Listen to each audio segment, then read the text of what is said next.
जैसा कि आप देख सकते हैं 2024 में मार्केट में बहुत ही ज़्यादा उथल पुथल रही, जिसका कारण सबसे बड़ा हमारे जो इलेक्शंस थे, ठीक है, इंडिया के, हमारे लोकसभा के, वो भी एक बहुत बड़ा कारण था। उसके अलावा कई कारण रहे जिसकी वजह से मार्केट बहुत ऊपर गई हैं। उसके बाद डाउनफॉल भी हम देख रहे हैं। मगर दोस्तों, अब लोगों के दिमाग में ये प्रश्न आ गया है, सोच रहे हैं कि यार 2025 के अंदर वो कौन से ऐसे सेक्टर्स या स्टॉक्स रहेंगे जहां पर हम उम्मीद रख सकते हैं, जहां से हम पैसा बना सकते हैं।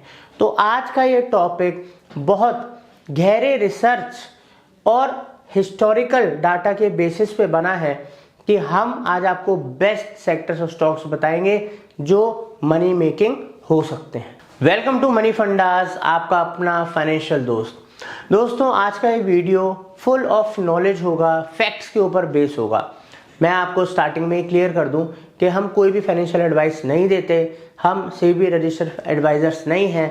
आपको अपना कोई भी फाइनेंशियल डिसीजन लेना है, आपको अगर कहीं पर भी पैसा इन्वेस्ट करना है तो सेबी रजिस्टर्ड फाइनेंशियल एडवाइजर्स की मदद से कीजिए और अपनी खुद की नॉलेज के बेस पे कीजिए।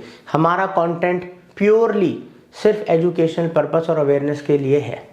तो दोस्तों, अब हम बात करेंगे 3 फैक्टर्स के ऊपर, ठीक है, और ऐसे फैक्ट्स जिनके बेसिस पे हमें आइडिया लग सकता है कि 2025 के अंदर क्या होने वाला है।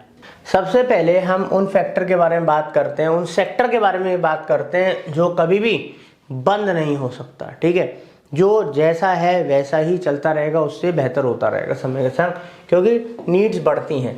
दोस्तों, सबसे पहले अगर हम कुछ सेक्टर्स की बात करें जिनमें क्लोथिंग है, बॉडी क्लिनजिंग है, पर्सनल हाइजीन है, फूड है, तो क्या आपको लगता है कि ह्यूमन की नीड्स कभी बंद होंगी? क्या खाने पीने, पहनने ओढ़ने, ये सब चीज़ें कभी बंद होंगी? और जो इसके अंदर कंपनीज हैं, अगर हम बात करें डाबर की, आईटीसी की, एचयूएल की, ठीक है, और कई सारी कंपनीज हैं जो जब से हम शेयर मार्केट, स्टॉक मार्केट देखते आ रहे हैं, इनकी ग्रोथ हमने देखी है।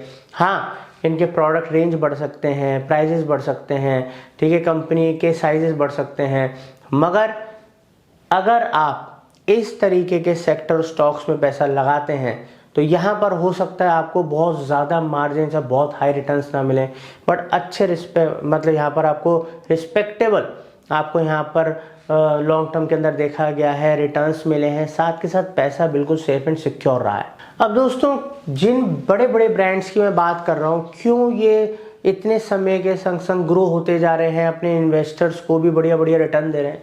बिकॉज इन्होंने इतने दशकों के अंदर बदलते हुए समय के संग अपने कंज्यूमर्स की नीड को समझा, उसके हिसाब से प्रोडक्ट डेवलप करे, कम पैसों में उनको वैल्यू दी। अब देखिए, अगर आप एक नए इन्वेस्टर हैं और 2025 में अगर आपको इन्वेस्टमेंट करना है तो कुछ चीज़ों का ज़रूर ध्यान रखिएगा। मैं बात कर रहा हूँ न्यू इन्वेस्टर्स के लिए, आपको सेफ चलना है। सबसे इंपॉर्टेंट होता है जो आप पैसा इन्वेस्ट कर रहे हो वो सेफ रहना चाहिए। तो हमेशा अच्छी कंपनीज के अंदर पैसे लगाइए, लार्ज कैप स्टॉक्स में पैसा लगाइए, वहाँ पर रिटर्न भी रिस्पेक्टेबल मिलते हैं, ठीक है। और आपका जो पैसा है, ऐसा नहीं है कि लार्ज कैप की कंपनीज आपको बहुत अच्छे रिटर्न्स नहीं दे सकती, ठीक है, कई बार किस्मत भी काम करती है, बट पैसा सेफ रहता है। तो यहाँ पर देखो 100% गारंटी तो आपका खुद भी अपना बिजनेस स्टार्ट कर लोगे उसकी भी नहीं है, बट जब हम लार्ज कैप कंपनीज की बात करें, इन पर तो इकोनॉमी टिकी हुई है।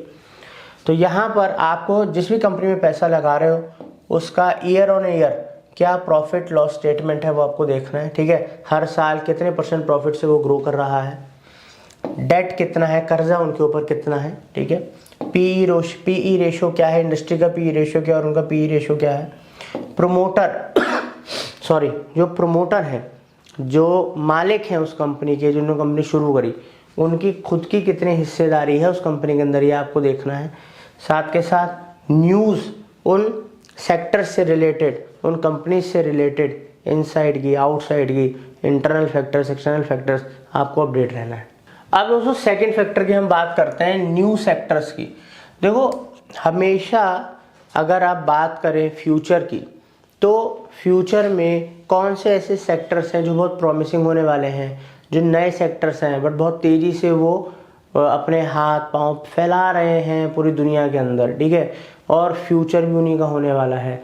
तो जो इंसान, जो इन्वेस्टर जितनी जल्दी इन चीज़ों को प्रेडिक्ट कर पाएगा, सही इन्वेस्टमेंट डिसीजन ले पाएगा, तो हो सकता है आज भले ही वो उतना पैसा नहीं बना पा रहा जैसे हम कहते हैं जी झुनझुनवाला जी ने बनाया या किसी बड़े इन्वेस्टर ने बनाया, बट अगर आप सोच उनके जैसी रखोगे, फ्यूचरिस्टिक रहोगे, अपनी नॉलेज के ऊपर, प्लस जो आप सभी रजिस्टर फाइनेंशियल एडवाइजर्स की भी आप मदद ले सकते हो, तो आप ऐसे डिसीजंस आज की डेट में ले सकते हो जो आपको 15 साल बाद, 20 साल बाद, 25 साल बाद करोड़पति या अरबपति बना के ही छोड़ेंगे। अब दोस्तों एक सेक्टर का एग्जांपल ले लेते हैं। जैसे हम पिछले 20 साल 50 साल से रोड के ऊपर गाड़ी, ट्रक, हर चीज़ देखते हैं, बट पिछले 4-5-6 साल से हम यहाँ पर ईवी देख रहे हैं, इलेक्ट्रिक व्हीकल्स। तो आज से 20 साल पहले की हम बात करें, 10 साल पहले की बात करें, तो हर जगह तो हमें ईवी की गाड़ियाँ नहीं दिखती थी। पिछले 4-5 साल के अंदर इंडिया में अगर हम बात करें स्पेसिफिकली, हमें ईवी की व्हीकल्स, इलेक्ट्रिक व्हीकल्स बहुत ही ज़्यादा दिखनी शुरू हो गई हैं। हमारी गवर्नमेंट का पूरा फोकस इस सेक्टर के ऊपर है, इस सेक्टर को ग्रो करने के ऊपर है, क्योंकि ये एनवायरनमेंट फ्रेंडली भी है और लोगों के लिए बजट फ्रेंडली भी है। और जितनी तेज़ी से ग्रो हो रहा है और इस सेक्टर को सपोर्ट मिल रहा है, तो आप सोचिए कि अगर कोई सही कंपनी देख के आप इन्वेस्ट करें तो उसका फ्यूचर कितना ब्राइट हो सकता है। अब दोस्तों अगर ईवी की बात आई है तो हम टाटा मोटर्स और BYD इन दोनों ब्रांड्स को कैसे नेगलेक्ट कर सकते हैं। स्पेशली टाटा मोटर्स, अगर हम ईवी की बात करें तो हमें कई सारे यहाँ पर मॉडल्स दिख जाएंगे ईवी के अंदर इसके, और ऐसे कई कंपनी हैं जो अब ईवी की तरफ फोकस कर रहे हैं, अपने नए नए वो मॉडल्स उतार रहे हैं। अब दोस्तों इसी की तरह ईवी की तरह AI, artificial intelligence, health care और रिन्यूएबल एनर्जी, इसके अंदर बहुत सारे ऐसे अलग अलग प्रोडक्ट्स या सेगमेंट्स आ रहे हैं, सेक्टर्स आ रहे हैं, कंपनीज आ रही हैं जो बिल्कुल अलग तरीके के प्रोडक्ट्स लेकर आ रहे हैं, नई तरीके की चीज़ें लॉन्च कर रहे हैं जो फ्यूचर की डिमांड है, और बहुत ही तेज़ी से ये कंपनीज, ये सेक्टर्स ग्रो कर रहे हैं। दोस्तों थर्ड जो फैक्टर है वो है शॉर्ट चेंजेस। हर डेकेड के अंदर ऐसे चेंजेस आते हैं, कुछ सेक्टरों में कमाल होता है जहां पर ऐसी कंपनियां उभर के आती हैं जो लोगों को फ्रॉम हेयर टू देयर पहुंचाने की क्षमता रखती हैं। स्पेशली जो मैं बात कर रहा हूं टेक्नोलॉजी। अब टेक्नोलॉजी सेक्टर ने, आप हर एक चीज़ के अंदर आप तो बहुत ध्यान से फोकस कीजिए। टेक्नोलॉजी जब कंप्यूटर्स आए, ठीक है, तो वो भी टेक्नोलॉजी का पार्ट थे, और कितने तेज़ी से वो कंपनी जिन्होंने कंप्यूटर्स बनाए या कंप्यूटर्स के लिए पार्ट्स बनाए वो ग्रो करी। सॉफ्टवेयर्स, पेमेंट मेथड कंपनीज, हम बात करते हैं लाइक कैब, फूड। अब टेक्नोलॉजी का फ़ायदा उठा के ये कंपनियां कहां से कहां पहुंची हैं कुछ ही सालों के अंदर। दोस्तों अगर हम टेक महिंद्रा की बात करें, TCS, Infosys, Paytm, Nvidia, Nykaa, Zomato, इनमें से कुछ कंपनीज तो ऐसी हैं जो 5 से 6 साल के अंदर मार्केट लीडर्स बन गई। चलो दोस्तों, अब मैं जिस चेंज की बात कर रहा हूँ, हम अभी रिसेंट के एग्जाम्पल से पहले चलते हैं। अगर हम 90s की बात करें, लेट 90s, अर्ली 2000 में, अगर 2000, 2001, 2003 में, तो क्या मोबाइल का उतना ज़्यादा यूज़ हुआ करता था? मोबाइल ने सन 2000 के बाद से लेके अब तक कितना बड़ा रेवोल्यूशन लेकर आए हैं। उसके अलावा ऐसे जो अदर टेक्नोलॉजीज़ हैं, अगर हम पेटीएम की बात करें, पहले हम सिर्फ कैश में डील करा करते थे, आज बहुत सारे लोग कैश रखते ही नहीं हैं, पेटीएम या ऐसे दूसरे UPI यूज़ होते हैं। फूड की अगर हम बात करें, पहले फूड हम घर पे ज़्यादा प्रेफर करते थे या रेस्टोरेंट चले जाते थे, आसपास स्ट्रीट फूड यूज़ खाते थे, बट आज कहीं से भी फूड चाहिए तो जोमेटो या इस तरीके के ऐप्स हम यूज़ करते हैं। आज हमको स्किन प्रोडक्ट्स चाहिए होते हैं तो हम नायका जैसी वेबसाइट्स, दूसरी वेबसाइट्स पे जाते हैं और उसका यूज़ करते हैं।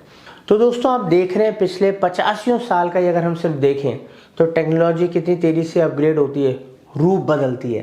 पहले हम छोटे से कंप्यूटर को कितना ज़बरदस्त मशीन समझते थे, अब उससे ज़्यादा सुपर कंप्यूटर्स हमारे मोबाइल के अंदर आ गए। आप सोचो कि आज मैं यूट्यूब और इसके थ्रू, इस टेक्नोलॉजी के थ्रू आपसे बात कर रहा हूँ, कि आज से 20 साल बाद, 25 साल बाद किसी और मीडियम को होगी टेक्नोलॉजी। तो टेक्नोलॉजी का यूज़ अब यहाँ पर आप सोच रहे होंगे, हम तो सेक्टर्स की बात कर रहे थे, तो यहाँ पर आप देखो मैंने आपको डायरेक्टली इनडायरेक्टली 3 सेक्टर्स बताए।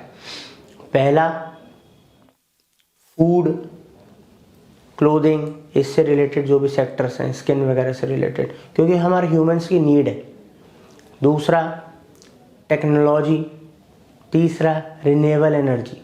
तो दोस्तों क्या इन सब के बिना इंसान रह सकता है? हमारी ग्रोथ पॉसिबल है, ठीक है। बट अब यहाँ पर कौन सी कंपनीज चुननी है, ठीक है, उनके फैक्ट्स और उनकी ग्रोथ जो मैंने आपको फैक्टर्स बताए, प्लस अपने फाइनेंशियल एडवाइज़र की राय लीजिए, सेबी रजिस्टर्ड स्पेशली, उसके अलावा खुद की नॉलेज को ग्रो कीजिए, तब इन सेक्टर्स की बेस्ट कंपनीज, फ्यूचरिस्टिक्स कंपनीज, जहाँ पर आपको पता है कि आज मैं जो पैसा लगा रहा हूँ वो मल्टी बैगर बनेगा, ठीक है। बट कंपनीज पोटेंशियल होनी चाहिए, पैसा लूज मत करना दोस्तों लालच के चक्कर में।